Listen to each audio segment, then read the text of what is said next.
Guys ಇವತ್ತು ನನ್ನ ರೂಮಿಂದ ಆಚೆಗೆ ಹಾಕ್ಬಿಟ್ಟು ಗಾಯ್ಸ್ ಇವತ್ತು ಬೆಳಗ್ಗೆ ಎದ್ಬಿಟ್ಟು ನಾನು ತಿಂಡಿ ಮಾಡ್ಕೊಂಡು ನಮ್ಮ ಫ್ರೆಂಡ್ ರೂಮ್ಗೆ ಹೋದೆ.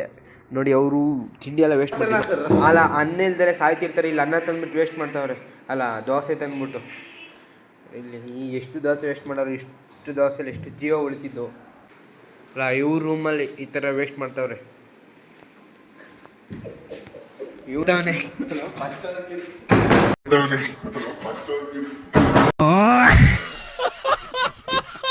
ಗೈಸ್ ಅವ್ರು ಕಳ್ಸಿದ್ರೆ ಅಂದ್ಬಿಟ್ಟು ನಾನು ಇಲ್ಲಿ ಒಂದು ಜೊತೆ ಬಂದ್ಬಿಟ್ಟು ಕ್ವಾಟ್ಲೆ ಮಾಡ್ತಾ ಕೂತ್ಕೊಂಡು ಸ್ಮೈಲ್ ಮಾಡ ಐ ಹೇಟ್ ಸ್ಮೈಲ್. ಅವನು ಮಗ ಕಾಣ್ಬಾರ್ದಂತ ಮೊಬೈಲ್ ಇಟ್ಕೊಂಡಿದ್ದ, ಬಟ್ ಅವನು ವೀಡಿಯೋ ಮಾಡ್ತಿದ್ದೀನಿ ಅನ್ಕೊಂಡಿದ್ದೆ ನಾನು. ಆಯ್ತು ಆಮೇಲೆ ನೀನು ಹೇಳ್ಬೇಕು ರಂಗಣ್ಣ, ಏನಾರು ಅಲ್ಲಿ ಹೇಳ್ತಿರ್ತೀಯಲ್ಲ ನ್ಯೂಸಲ್ಲಿ ಹಂಗೆ ಹೇಳ್ಬೇಕು. ನಮ್ಮ ಅಷ್ಟು ನೋಡೋಣ ಎಷ್ಟು ಸಾಕಾದೈತೆ. ಬೆಂಕಿ ಅಷ್ಟಲ್ಲ ಇದು ಗೈಸ್. ಅವಾಗಲಿಂದ ಹುಡುಕ್ತಿದ್ದೆ ಕ್ಯಾಮ್ರಾ ಸಿಕ್ಲಿ ಅಂತ. ಈಗ ಸಿಗ್ತಾ ನೋಡಿ.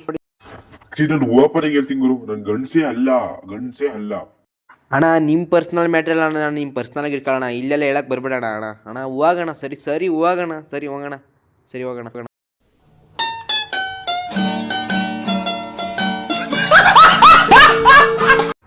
ಗೈಸ್ ಇಲ್ಲಿ ಬಂದು ನಾವಿಬ್ಬರು ಇಲ್ಲಿ ಬಂದ್ಬಿಟ್ಟು ಒಂದು 4-5 ಫೋಟೋ ತಗೊಂಡು ಆಮೇಲೆ ಡೈರೆಕ್ಟ್ ನಾವು ಇಲ್ಲಿ ಯಾರೋ ಕ್ರಿಕೆಟ್ ಆಡ್ತಿದ್ದೆ ಅವ್ರ ಜೊತೆ ಸೇರ್ಕೊಂಡು ಕ್ರಿಕೆಟ್ ಆಡೋದು ನೋಡಿ. ಅಣ್ಣೇನು ಬಾಲ್ ಹಾಕಿದ್ರಂತ ಚಾಚಿದ್ರು ಹಂಗೆ ಹಿಂಗೆ ಚಾಚಿದ್ರು ಹಂಗೆ. ಪಾಪ ಅವ್ರು ಫೀಲ್ಡರ್ಸ್ ಅಂತೂ ಕಣ್ಣೀರು ಮಾಡೋಕ್ಕಾಗಿಲ್ಲ.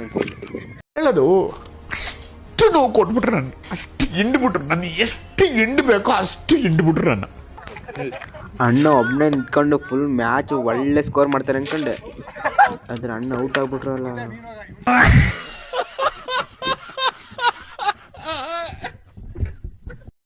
ನಾನು ಯಾರ ಜೊತೆ ಕ್ರಿಕೆಟ್ ಆಡಿದೆ ಅನ್ಕೋತಿದ್ದೀರಾ ಗೈಸ್? ನೋಡಿ ಇವ್ರ ಜೊತೆನೇ ನಾನು ಕ್ರಿಕೆಟ್ ಆಡಿತ್ತು ಗೈಸ್. ಆ್ಯಕ್ಚುಲಿ ಇದು ಸಂಡೇ ಬ್ಲಾಗು. ಅವತ್ತು ನೆಟ್ವರ್ಕ್ ಇರಲಿಲ್ಲ ಅಂತ ಅವತ್ತು ಅಪ್ಲೋಡ್ ಮಾಡೋಕ್ಕಾಗಿಲ್ಲ.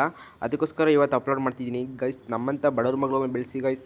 ಬರೀ ಸ್ಕಿಪ್ ಮಾಡ್ತಿರಲ್ಲ ಗೈಸ್. ನಾನೇನಕ್ಕೆ ಬಡವ್ರ ಮಕ್ಕಳು ಬೆಳೆಸಿ ಅಂತಂದರೆ ಗೈಸ್, ಬಡವ್ರ ಮಕ್ಕಳು ಕಷ್ಟ ಅವ್ರಿಗೆ ಮಾತ್ರ ಗೊತ್ತಿರುತ್ತೆ. ಬೇಕಾದರೆ ಇಲ್ಲೇ ಕಮೆಂಟ್ ಮಾಡಿ ಗೈಸ್, ಎಷ್ಟು ಜನ ನಮ್ಮಂಥ ಮಿಡಲ್ ಕ್ಲಾಸ್ ಹುಡುಗರಿದ್ದೀರಾ ಅಂತ.